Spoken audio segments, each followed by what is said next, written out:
Welcome to H360 HealthTalk. My name is Dave Duplay, and joining me today is Caryl Harris, the founder of Avery's Hope, which is a public charity doing some really great things we're going to learn about. Also joining me is Tom Corrigan. He is the treasurer of Avery's Hope.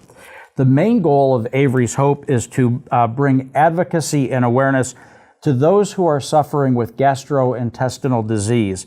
Today we're going to learn why Caryl founded Avery's Hope, how Tom got involved, and how they're doing everything they can to help these patients. Well, guys, thank you for joining me. Thanks for having us.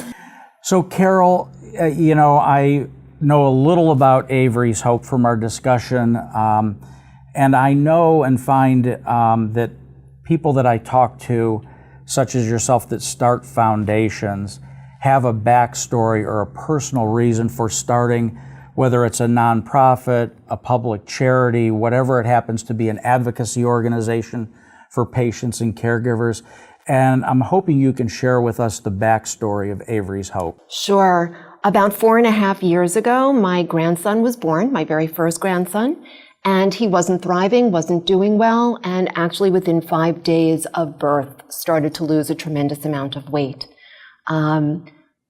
Fast forward 3 months, he was at Children's Hospital of Philadelphia, diagnosed with microvillus inclusion disease. So if you Google that, it's very, very frightening. But if you go to to NORD, which is the National Organization of Rare Diseases, we learn that there's less than 100 people in the world who have this disease.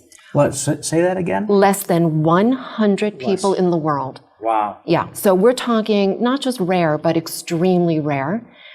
Fortunately, we were able to go to Children's Hospital of Philadelphia, where they had some experience with this.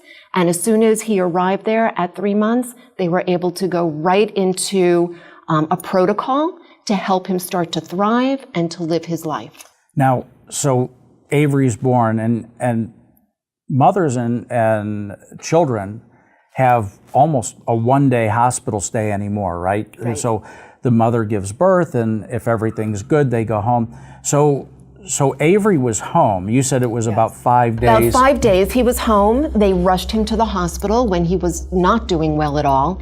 And then everything started. All the testing. It requires genetic testing. It requires a biopsy of the small intestine. They did all of that. It takes about 3 months to get that sort of information. So he was on what's called TPN, which is sort of getting your nutrients through an IV. But that experience and being in the hospital with him, realizing how incredibly rare this is, really showed me what happens when you're thrust into a hospital situation and an emergency such as this, and how little insurance knows about these diseases, how often they reject the medications you might need or the services you might need. And that really propelled my husband and I to say, we really need to do something to help these families. We really need to consider being a patient assistance organization. And let's see what we can do to help. Let's see if we can pay it forward a little bit. And so we started Avery's Hope in the name of our beautifully rare grandson. You said Avery wasn't doing well. What were some of the symptoms that your daughter and her husband happened to notice that was going on that said, hey, there's not something quite right? Because it's the first child, right, in the family, your first grandchild.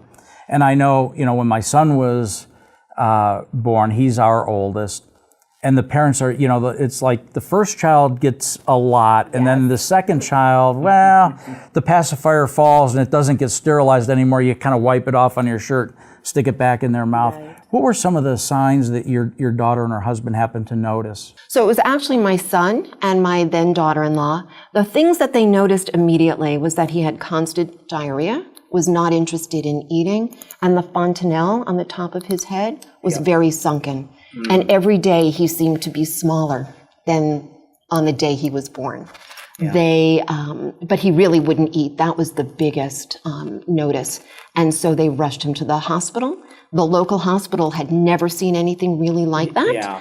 So they rushed him to the NICU at another local hospital where they hadn't really seen it either, but they at least started the protocol of all the testing that would be necessary and conferring with all the other hospitals in the area. Yeah. So, I'm just amazed that given less than 100 people in the world have this disease, that you were able to find some place so close that one could diagnose it, Yes. two knew what the treatment protocols looked like, and how to get through this. What stems behind the disease? Is it a gene mutation? What's the genesis of this disease? It's where two people have a particular gene sequence that put it together, and now the child is born without the ability to absorb nutrients from food. So you, as the grandparent, you're kind of sitting back watching this. You don't strike me as somebody that sits back for much. So I'm imagine you were in there getting involved. I was trying to, yeah. Yeah. And so you mentioned to me that, when you first started to gather information, you went to Google. Mm-hmm. And what did you find? Well, it was very frightening, actually. All of the Google entries talked about, the prognosis is not good. Children don't live past the age of 2 or 3. And I said, that just can't be. And so I started to do my own research, and I found the Oli Foundation, which is an organization for rare disease, primarily for the gastrointestinal disease. There's many, many different versions of them. And I found a woman who gave birth to 2 children with microvillus inclusion disease. Wow. They're now the oldest living people with it. One is 32, I believe. The other is 28. And ironically, a very good friend of mine from high school is very good friends with her. And she was a resource for the Oli Foundation for people, anybody who might come across microvillus inclusion disease. So I reached out to her, and she was very helpful in pointing me in many directions to help get the right information. So it really is all about information, gathering, not just information, the right information. Absolutely. And it sounds like finding somebody that's familiar or that has been a caregiver or is a current patient that can advise you, guide you, coach you, inspire you, motivate you along the journey seems to be equally as important. Yeah, and one of the best things she did for me was to connect me with it's called MVID Family Support on Facebook, and there's quite a few families that participate, and it was really the first place I went that I felt like we were part of a community, that we could ask the scary questions and not to a doctor, but we could ask it to somebody who was living it day to day. Yeah. Now, your husband Eric is also a co-founder of the charity. What is his current role in the foundation? So he is totally my cohort, and he has to yes me to death. But really, he is the vice president of the organization. He on the board of directors, and he and Tom work very closely in keeping track of our finances and what we need to do as an actual nonprofit organization.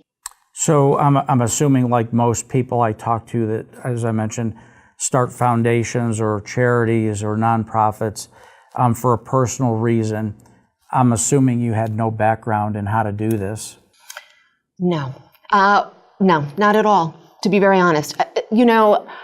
I shouldn't say I had no background. I've worked for many nonprofits. I was on the board of directors for the New Jersey Ride Against AIDS.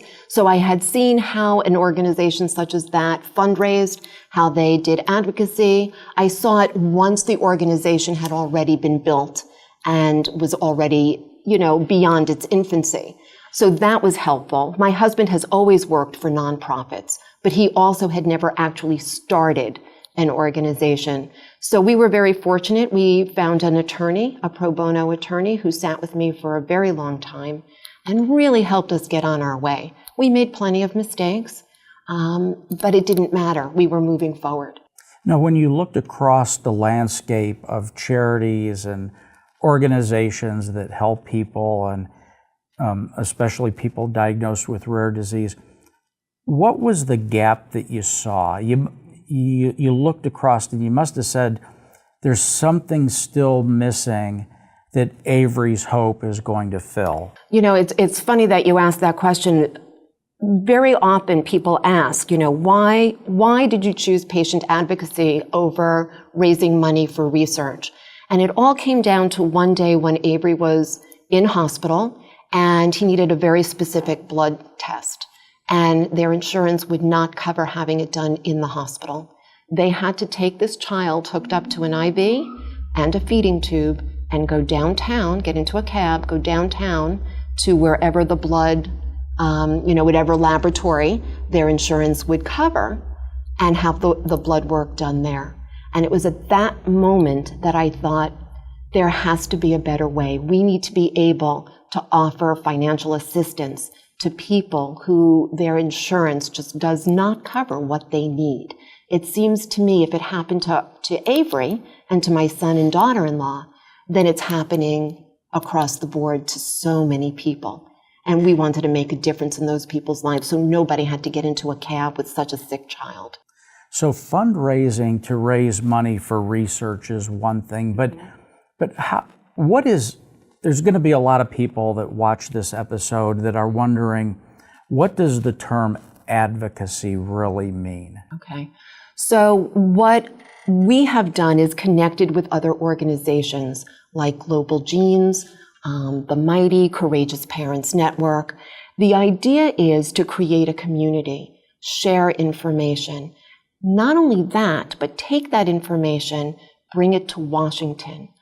We go down and we spend almost a week talking to our senators, talking to Congress, talking to the NIH. We really want to make sure that kids like Avery, kids like your nephew Carson, are not excluded from getting care and treatment, that it's the wrong thing to do.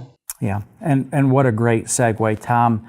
You've been sitting here listening, and I know that you have a nephew, Carson, that also has a condition. But how did you and Caryl get hooked up? How did you get involved with Avery's Hope? Now you're the treasurer here. You're playing a big role in helping the foundation from its infancy to take it to the next level and raise money to help the good work that the charity is doing. How did you get involved? So my involvement with the organization is almost a foreshadow to my nephew's diagnosis. So my neighbor and friend Caryl, I had moved away from my home that I owned and moved back after a 5-year assignment in Boston to work in our research institute. I work for a pharmaceutical company. And when I moved back, Caryl was my new neighbor. And if you meet Caryl, you realize that, number one, she's an avid cyclist because you see her all the time on it. And the second thing is she doesn't take no for an answer. And she knew I can see that. Yeah. She knew of my passion for fitness, and with the transitions that I had been through, my fitness took a back seat for a little bit and I was getting back into it, and Caryl got me on the bike. And so for the first annual bike ride, which is Avery's Hope main charity event every year, the first ride was also my first time ever cycling 100 miles. So I completed the century ride with Avery's Hope as my first 100-mile bike ride.